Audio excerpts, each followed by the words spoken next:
The same problem every human being faces: stress, strain. Why? Why are you making it universal?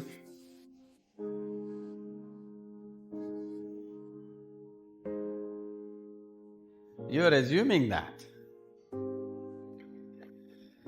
Okay, you are stressed and strained and what? And one more point: Torture. getting married and traveling in the path of yoga to reach to the destination, and not getting married, going on the path of the yoga. Which one is the best way?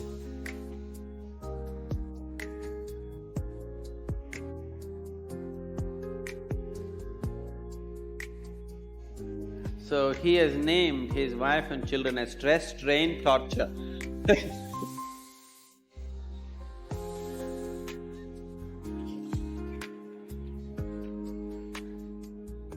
Wife and two children, stress, strain and torture. How's that?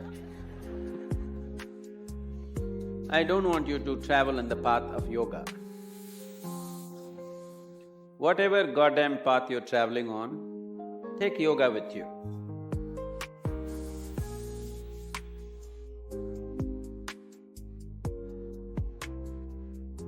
It will make the path easy and beautiful.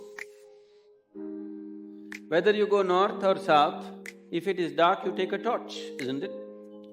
Only northward people take torch, southern people take darkness with you. Is there such a thing? No.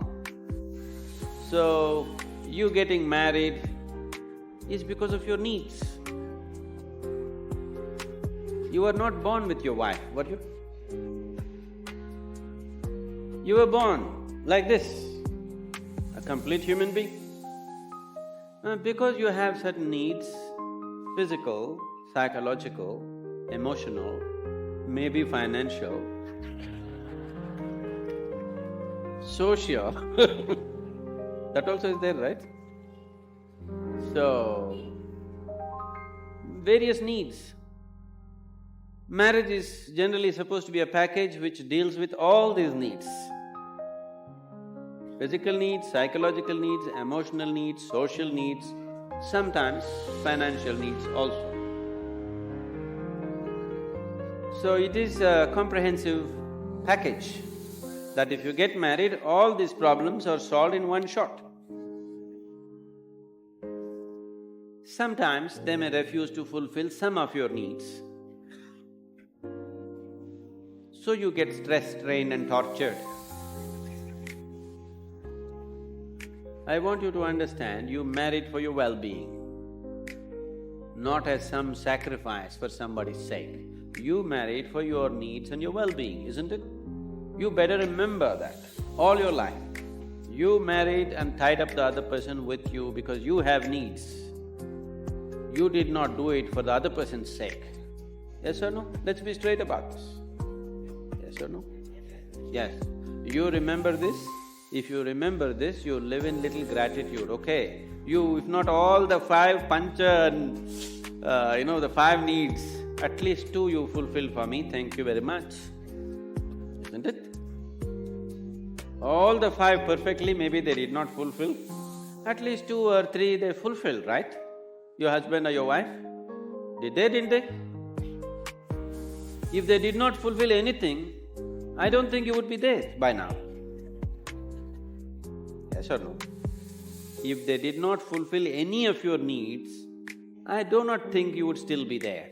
They are fulfilling some needs, a few things maybe they are not able to fulfill.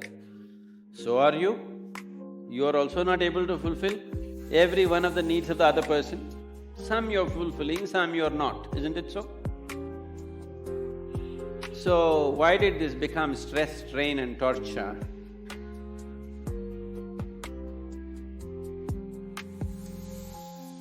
Whichever way you have made it, till now, it doesn't matter.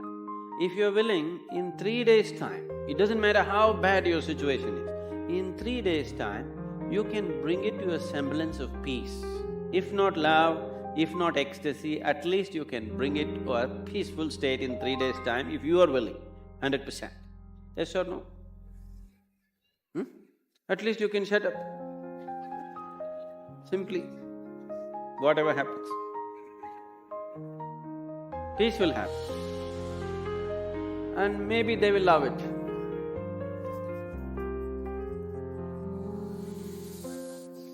So, don't walk the path of yoga, whatever the path, you must carry yoga with you.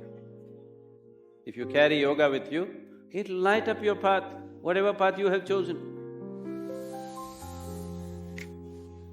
You have chosen your path out of your needs. You already done it, so that's up to you. Those who have not done it, I would like you to choose your path not out of your compulsive needs, but of your conscious needs. So, when that stage in your life comes, it is time to consciously look at your life and see, will today's needs mean something to you after 5 years or 10 years? Will it be worthwhile to tie up your life for the simple needs that you have today, or are these just passing needs for you? It's a very strong need, you must marry. If it is not a strong need, it's a passing need.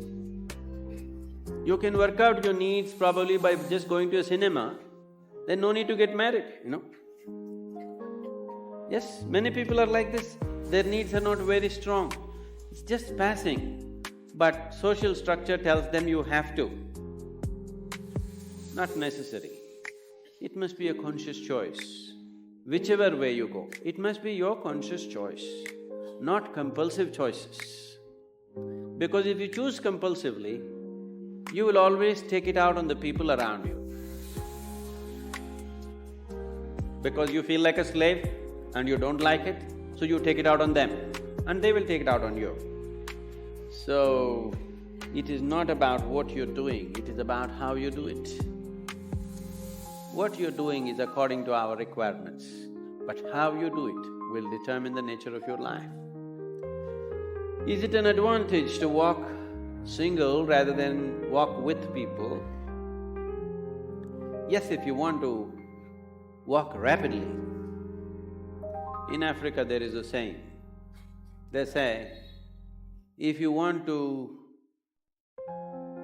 walk quick, walk alone. If you want to walk long, walk in company. Making a long distance journey, it's better to have company. If you are walking a short distance and very quick you want to walk, it's best to go alone, isn't it? Gautama said another thing. When somebody asked him the same question, he said, it is better to walk alone than to walk with a fool. Because by looking at you, he is very clear, who else will marry you?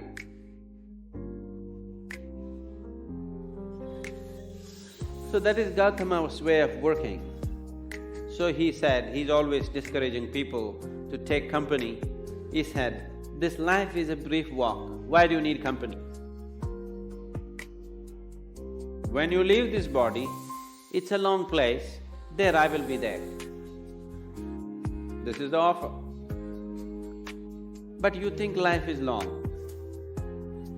So maybe you need company. If you need company, you take it. But how you conduct this company is very important. If you want to conduct this sensibly, one of the most important things that you need to do, particularly with your children, you must do this, is your psychological and your emotional framework should be around the basic fact of life. The basic fact of life is that you're mortal. Your psychological and emotional structure should be formed around your mortality. This is most important.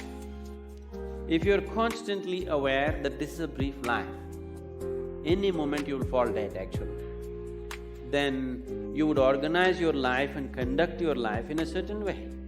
When you know time is ticking away, any moment you will be knocked down, you have no time to get angry with somebody, isn't it? You have no time to fight with somebody here. You have no time to sit there depressed for a long period of time because tick, tick, tick, tick, it's going away. Because your psychological structure is organized around your immortality, because of that, You have lot of time to fight, to be depressed, to be frustrated, to fret, to fume. You have lot of time. So it's very, very important that everybody organizes their psychological and emotional structure around the mortal nature of our existence. After all, you are just a baton carrier between the last generation and the next generation, isn't it? Yes? For a brief time it's in your hands, this world. Afterwards, somebody else is going to take it. You will see, taking the baton from the previous generation happens in most ugly ways. Handing over the baton to the next generation happens in horrible ways, simply because people's mind is structured around their belief of immortality. They don't see they're mortal. If you're constantly aware that you're mortal, sense will naturally dawn upon you. You will have no time for foolishness. Suppose you're aware that tomorrow you're going to die, would you spend today fighting with somebody? Because your time is ticking, isn't it? And your time is ticking even now.